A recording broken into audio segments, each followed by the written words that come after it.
Toutes les grandes banques du Royaume-Uni ont passé avec succès des tests de résistance menés par la Banque d'Angleterre. Bonjour, je m'appelle Ben Jones, vous regardez Dukascopy TV et bienvenue dans la revue de presse de mardi. La Banque centrale du Royaume-Uni a préparé 8 prêteurs pour une crise financière éventuelle de 3 ans et une crise économique. Les banques ont été évaluées par la Prudential Regulation Authority de la Banque d'Angleterre. C'était seulement la Cooperative Bank, ou Coop, qui a dû présenter un plan révisé pour renforcer son bilan.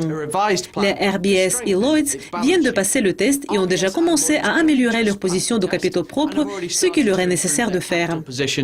Même si le gouverneur de la Banque d'Angleterre, Mark Carney, a décrit ce test comme exigeant, on a souligné qu'il est peu probable que ce scénario se matérialise. Cependant, les détails sont les suivants.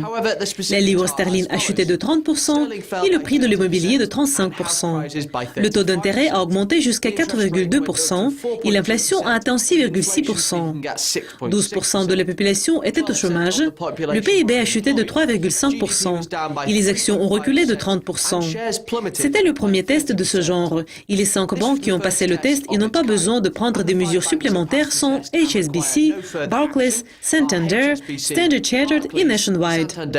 Niall Booker, le chef de la direction de la Coop Bank, la seule banque qui a complètement échoué, a déclaré qu'il n'y avait pas de surprise. Et il a souligné que la banque était sur la bonne voie pour réduire de manière significative les actifs pondérés en fonction des risques. La Banque d'Angleterre est plutôt satisfaite des résultats des tests et a déclaré qu'il avait jugé que la résilience du système s'est améliorée de façon significative depuis le test du déficit de capital en 2013. Mark Carney a également souligné que la confiance croissante dans le système est méritée.